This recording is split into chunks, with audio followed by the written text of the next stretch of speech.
ऐका ज्येष्ठा गौरींनो तुमची कहाणी। आटपाट नगर होतं, तिथे एक गरीब ब्राह्मण राहत होता। पुढे एके दिवशी काय झालं, भाद्रपद महिना आला। घरोघरी लोकांनी गौरी आणल्या। रस्तोरस्ती बायका दृष्टीस पडू लागल्या, घंटा वाजू लागल्या। हे त्या ब्राह्मणाच्या मुलांनी पाहिलं। मुलं घरी आली, आईला सांगितलं, आई आई आपल्या घरी गौर आण। आई म्हणाली, बाळांनो गौर आणून काय करू, तिची पूजापत्री केली पाहिजे, घावन घाटल्याचा नैवेद्य दाखवला पाहिजे आणि आपल्या घरात तर काहीच नाही।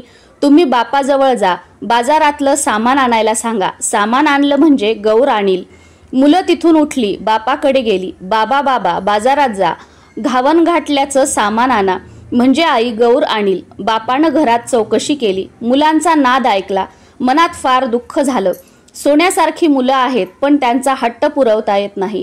गरिबी पुढं उपाय नाही, मागायला जावं तर मिळत नाही, त्यापेक्षा मरण बरं म्हणून उठला। देवाचा धावा केला, तळ्याच्या पाळी गेला, जीव द्यावा म्हणून निश्चय केला।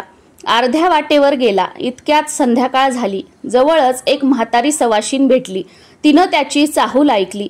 कोण म्हणून विचारलं, ब्राह्मणानं हकीकत सांगितली। म्हातारीनं त्याचं समाधान केलं, बोधाच्या 4 गोष्टी सांगितल्या। ब्राह्मणानं म्हातारीला घरी आणलं, बायकोनं दिवा लावला, चौकशी केली, पाहुण्या बाई कोण आहेत म्हणून विचारलं।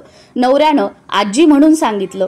बायको घरात गेली आणि अंबिला करता करण्या पाहू लागली। तो मडकं आपलं कण्यांनी भरलेलं दृष्टीस पडलं, तिला मोठं नवल वाटलं। ही गोष्ट तिनं आपल्या नवऱ्याला सांगितली, त्याला मोठा आनंद झाला। पुढं पुष्कळ पेज केली, सगळ्यांनी पोटभर खाल्ली, सगळेजण आनंदाने निजली। सकाळ झाली तशी म्हातारीनं ब्राह्मणाला हाक मारली, मुला मुला मला नाऊ घाला म्हणून म्हणाली। घावन घाटलं देवाला कर, नाही काही म्हणू नकोस, रडगाणं काही गाऊ नकोस। ब्राह्मण तसाच उठला, घरात गेला, बायकोला हाक मारली, आगं आगं ऐकलंस का, आजीबाईला नाऊ घाल असं सांगितलं। आपण उठून भिक्षेला गेला, भिक्षा पुष्कळ मिळाली, सपाटून गुळ मिळाला। मग सगळं सामान आणलं, ब्राह्मणाला आनंद झाला। बायकोनं सर्व स्वयंपाक केला, मुलं बाळ सुद्धा पोटभर जेवली। म्हातारीनं ब्राह्मणाला हाक मारली, उद्या जेवायला मला खीर कर। ब्राह्मण म्हणाला, आजी आजी दूध कुठून आणू। तशी म्हातारी म्हणाली, तू काळजी करू नकोस, आता उठ आणि जितक्या गाई म्हशी पाहिजे असतील तितके खुंट पूर, तितक्यांना दावी बांध। संध्याकाळी गोरज मुहूर्तावर गाई म्हशींच्या नावे घेऊन हाका मार म्हणजे त्या येतील, तुझा गोठा भरेल, त्याचं दूध काढ। ब्राह्मणानं तसं केलं, गाई म्हशींना हाका मारल्या, त्या धावत आल्या। ब्राह्मणाचा गोठा गाई म्हशींनी भरून गेला। ब्राह्मणाने त्यांचं दूध काढलं, दुसऱ्या दिवशी खीर केली। संध्याकाळ झाली तशी म्हातारी म्हणाली, मुला मुला आता मला माझ्या घरी पोचती कर। ब्राह्मण म्हणाला, आजी आजी तुमच्या कृपेनं आता मला सगळं प्राप्त झालं आहे, आता तुम्हाला पोचती कसं करू, तुम्ही गेलात म्हणजे हे सर्व नाहीसं होईल। म्हातारी म्हणाली, तू काही घाबरू नकोस, माझ्या आशीर्वादाने तुला काहीच कमी पडणार नाही।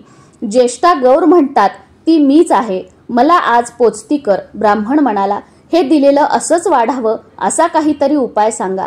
गौरीनं सांगितलं, तुला येताना वाळू देईल, ती साऱ्या घरभर टाक, हांड्यावर टाक, मडक्यावर टाक, पेटीत टाक, गोठ्यात टाक। असं केलंस म्हणजे तुला कधीच कशाची कमी पडणार नाही। ब्राह्मणानं बरं म्हटलं, गौराईची पूजा केली। गौरी प्रसन्न झाली, तिनं आपलं व्रत सांगितलं। भादव्याच्या महिन्यात तळ्याच्या पाळी जावं, 2 खडे घरी आणावेत, ऊन पाण्यानं धुवावेत, ज्येष्ठा गौर व कनिष्ठा गौर म्हणून त्यांची स्थापना करावी, त्यांची पूजा करावी। दुसऱ्या दिवशी घावनगोड, तिसरे दिवशी खीरपोळीचा नैवेद्य दाखवावा, सवाष्णीची ओटी भरावी, जेवू घालावं। संध्याकाळी हळदी कुंकू आणि बोळवण करावी म्हणजे त्याला अक्षय सुख मिळेल, सतत संपत्ती मिळेल। ही 60 उत्तराची कहाणी 5 उत्तरी देवाच्या दारी, गाईच्या गोठी, पिंपळाच्या पारी, सुफळ संपूर्ण। नमस्कार।